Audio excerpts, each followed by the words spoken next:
We're going to start out just by running through Mitt's biography, for those of you that are not aware of where he's really coming from.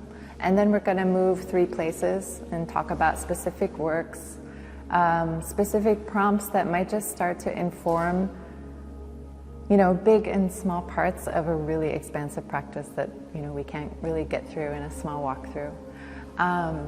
So yeah, Mitt was born in 1960 in the highlands of Chiang Mai in the north, between Chiang Mai province and Lamphun province, in a young ethnic minority indigenous village, weaving village. Left home at the age of 9 to become a novice monk, which is like a rite of passage for men in Thailand, not necessarily when you're 9. So that choice to leave, I think informs, we'll come back to it, informs the rebelliousness of a lot of Mitt's life and practice. Traveling to the south to a temple in Pattaya, which is also a Buddhist university, a Buddhist college. So while Mitt is a novice monk for 7 years, meditations practice, alms practice, Buddhist precept studies, he's also exposed to university professors, male university professors, mainly from Bangkok, coming to do their service. And that means that at that time, Mitt is exposed to a lot of material that is informing politics in Southeast Asia during the Cold War and its specificities and manifestations in Thailand, but also next door in Laos, in Cambodia, Vietnam, and further. So reading Trotsky, reading Lushan, reading, these leftist revolutionaries while he's a novice monk. Leaving the temple after 7 years, Mitt became a Muay Thai boxer while he went to Chiang Mai for high school arts studies, which led him to Sopokorn, the National University in Bangkok, as a sculptor, actually, in both focuses. Very disillusioned by the politics in Thailand then and now. Really not wanting to serve the binaries or the polarizing forces of social realist practice or neo-traditional practice, which was aligning with the sides of politics. He was very seduced by Documenta 8 and quit school. After 4 years, really almost graduated, and moved to Kassel to camp throughout Documenta. Actually staged an exhibition with colleagues who were exhibiting, which will be written about soon for the first time. And then applied to the Academy of Vienna, also in sculpture, for the equivalent to the MFA, which he did finish. This was 1986 to 1991. So between kind of Berlin and Vienna. Working for Franz West as a very close assistant for those 3 years. And some influences really back and forth between them. And then came back home to Chiang Mai in 1992, really implementing, what came from home and what kind of crystallized while away from home. And then back to a very vibrant scene already in Thailand in the early 90s, and a lot of social practice, or what became known as social practice, relational aesthetics, these kind of terms which didn't really need to be, used at home. So founded Chiang Mai Social Installation Project, founded Midnight University, the Week of Cooperative Suffering, Magic Set, all of these really foundational, social practice, ongoing social practice. They were biennials, annual, weekly, these cyclic events that involved really intergenerational relationships, not only in Thailand, but also around Southeast Asia. So it was very foundational for networking performance art in the early 90s in the region. And then started working very anonymously as an artist, working under friends' names also. Completely anti-commercial and anti-individualistic in practice, even though, making objects and paintings. Until she found me. I become a painter because of her. You were definitely exhibiting already in Sydney Biennial by then, so I met him in 2012. I went to the studio. So yeah, MIT continues to support, I would say, the social practice. In this exhibition, we're really trying to, through the text, just really foreground how this work that is very object-based and, is very luscious and carries clearly so many painterly histories and art histories in them are really rooted in his experience, from home. And it continues, just one more note, found a cartel art space, so that kind of activism continues not only in politics, but also giving space to young people to take chances with content that is really controversial in Thailand, and founded the Bangkok Biennial, which would be the non-partisan biennial as well, so not this way or that way, but always trying to find some sovereign-seeking ways. So yeah, so we'll start with this work, Untitled. Is a part of the earliest work called wall works, and the first wall works were not wall-based, and these are two-sided as well. So a lot of the work can be installed in so many different ways.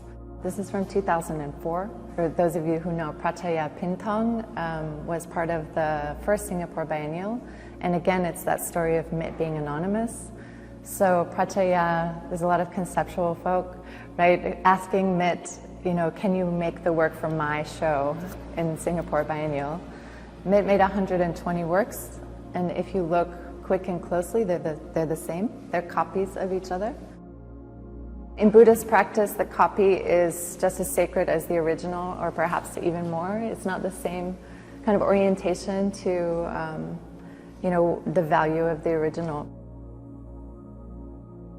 Pratima means the replica or the copy of the image of the Buddha.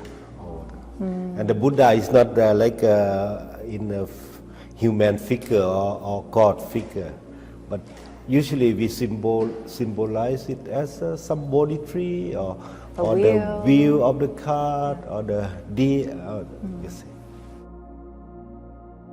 That also brings up, like an aniconic practice. So again, which language and which context you're using, we call this abstraction. I remember leaving the Sydney Biennial installation in 2018, and very huge works like this, 7 large works, and we were leaving the room that night, and he said, "Look at the Buddhas." Because the aniconic practice of, making a copy, and those were very large banners that, like, kind of textured like this, that really are somehow copies in their methodology. Like, it's a bunch of this is made with people's feet first, moving paint, and then fingers moving paint. Actually, not only Buddha, it can be Abraham or can be Jesus, but the image of the transcendence. You see, the constellation of our being on the move inside this temporary space and time. I think I'll just add that, you ran with the proletariat. Yeah. So in a way, we wrote about how the forms are from the village, they are the rice field. From the temple, they are the monk's robes. So the field and the robe are from patchworks, and they were from scraps of donations, and the field itself is a construct, of what a family, a social unit, will work for their needs, or later what they could afford when things were feudal. This is a portrait somehow of a merit field. So the fecundity of a land is based on, your relationship to it, and the same with the monk's robes. When you do what you do in front of the field of the monk's robes, will get you merit or karma. So, you went to the proletariat or the people, and this loud color you call psychedelic, related to that moment of the Cold War, but also you call this the people's color. Anti-bourgeois. Like, you're always complaining like, oh, everybody's gray and black, and the houses have no color, and where did the culture go? The market is so bright, our lives are, so not, and where did the people's color go? So in form, banners, scrolls, lights, signage, placards, stages, all of these forms of the work is coming from life. The color is also coming from life. This is a newer work, and it's in a series called Patchworks. Even though what we were just at somehow is a patchwork, it's in the Wallwork series. And Patchworks has recently started to, untether and unravel literally and become very, very weaving-like.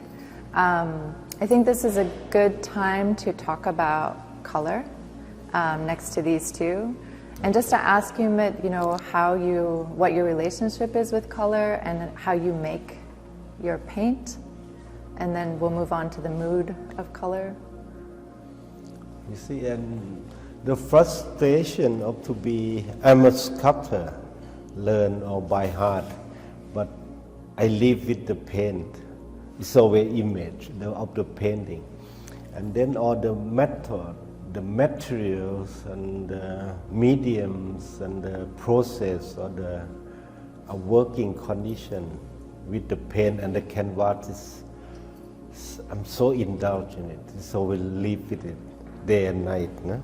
How the canvas and the paint on the surface of it will be moving around out of the canvas is my concern from really young time.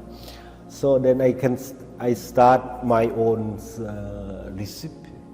Mm-hmm. Yeah, recipe. Mm-hmm. And I cook the oil painting myself.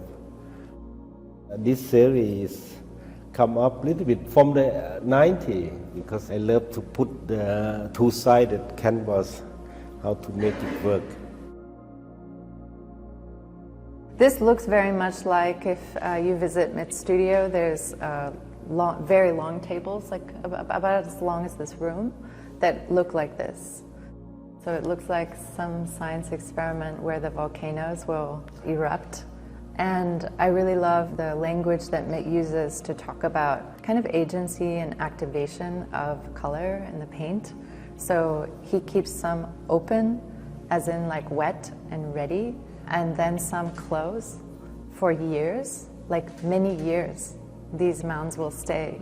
And when the color is time for that color, he'll open the color. And it's like dormancy, thinking about, sometimes depending on what, in a way we don't call them sculptures either, but what these things need based on the form they're going to take. The medium might be some sand or plaster or concrete or other things mixed into that.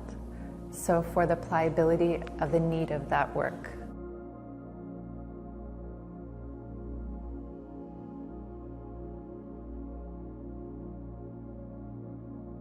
The scrolls can be very small to a very large scale, this being one of the larger in scales. They're very modular. I think that's something that is characteristic of most of Mit's work, is that whether you like it or not, it should be touched. It can be moved. It can be reconfigured into many different forms as one work. And he gives that agency to, the people who live with it. And so these sometimes are tightened straight, really coiled up, or it could be, we've exhibited them before almost as a screen that kind of undulates like a wall. The scrolls, thinking about legibility and abstraction and aniconic practice, I really like how the scrolls bring those things together. And you can't not think about them as early writing technologies, places for carrying script and knowledge. In this case, we cannot read them, but they also hide so much from our view, but, we see their surface. So I like how they really, they think with that and they're from that, but they also have so many other references. Again, a form that is very common. A form is common in the temple, a form is common for our bodies, a form is common for, writing. And the form of a spiral common, as an ancient, like deep time form. To me, the role is something about moving from place to place. Yes. The early mark-making history of humanity in the 7,000 You start to send a letter by a road. This is linked so much with the Silk Road when I think, because the Chinese or the not the Middle East, what they call Central Asia, how they link with all the whole Southeast Asia. We start, until now they still use this kind of rolling painting or rolling letters or the record. And I just enlarge it for our body to be moved in and out around. And it turned to be mark making, so we end up with a painting or sculpture in the contemporary practice. Importantly, if we go back to what we were just talking about, the materiality, these are, the thickest works, because if they're to behave as scrolls, they need to be so strong. And so there are many paintings under the painting that we see, or the surface that we see, I should say. There are many others previously surfaces. And it's a mummified. You see how you mummify in the Inca, in Egypt, and this is exactly the canvas. Even in 7,000, 8,000, even in China, you mummify until now in India. You put the cotton or the canvas wrapping the body.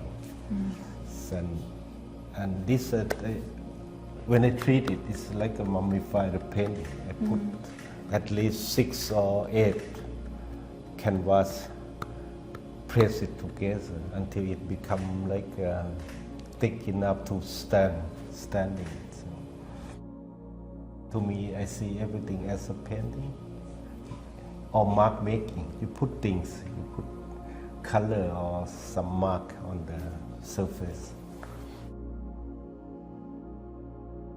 So this work is called Marking Stones and Marking Lights, and it's nice to end here actually. Like I said right in the beginning, like sovereign seeking lifeways, but also like sovereign making spaces sovereign, is a very core habit of MITS. And I really think personally, and we agreed to put that in the text, that there's an anti-hierarchical goal in Buddhism, doesn't always land that way, but there's also a really anti-governable ways, if you've read like about Zomia, like highland indigenous elevations all across the world, but specifically in Southeast Asia, this ungovernable ways that are sovereign seeking. And MIT embodies those histories and those practices, and mark making, you talk about it on the surface, but around Buddhist Southeast Asia, there is a mark making practice called Bae Sima, or in Cambodia it's called Sima stones. And in the temple you can, so these are usually a pair or singularly. They often look like a Bodhi leaf. Once they're there and consecrated by the monks, it kind of creates this sovereign merit field where the monarchy cannot enact their power, where agriculture cannot happen on a formal, large level, and so it is, for the people, this space for the people.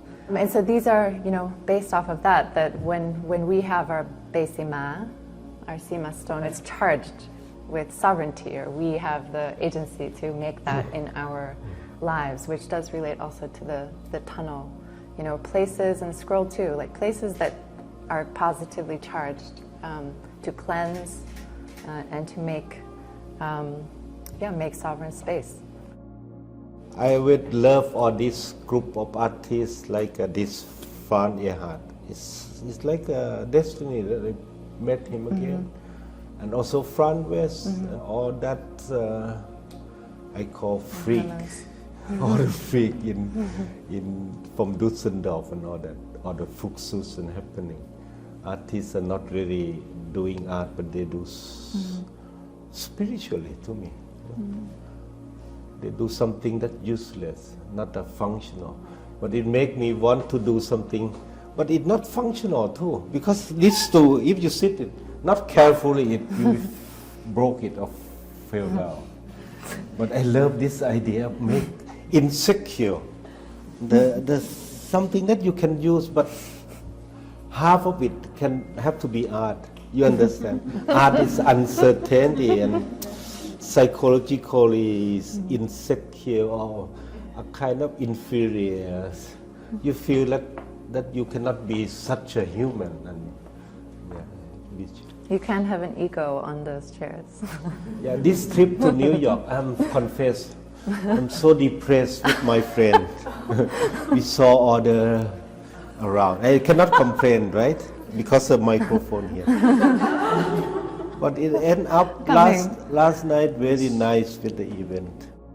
We'll go to 1991 one more time. Yeah. Just because it really is foundational. It's related to this. Yeah. So making a final project in Vienna, Mitt decided to make You see the idea, I made 100 of it. And good. Just to transform the apartment, objects. There are 74 apartments that accept my condition that you have to open the door for the stranger. And we have 1 week event that people can come and open, you freeze, or they can cook, or they can. They take one of the objects, so there are hundreds of objects. One of some, yeah. Or more, like 5. In exchange with the hospitality. That's so at the time people are so close. So go back to now. I visit my friend exhibition in PS1. He also do the same time and exactly, but more intellectually or conceptually superior. I'm more primitive on that planning or this. This is Rikrit's exhibition at PS1, and Mitt and Rikrit and Kamen and Rikrit founded the Land Foundation in 1999, and Mitt was foundational to really working together and thinking about what this would be. I really love Mitt's work at the Land is teak trees, just planting trees that in the future could become and will become utopian, perhaps something else but a tree. So it's called Vienna Apartments, and just to wrap that up, there were many objects like this that are almost domestic, not quite, as you say, a bit off. Art, but not art. And you know what I really love about that is the exhibition poster, was basically a bunch of addresses and then these objects imaged on the back, and that was this flyer that really looks like, and you brought energy to something that was already happening, of course, in Thailand, but Chiang Mai social installation, the materials from that opening, is very similar.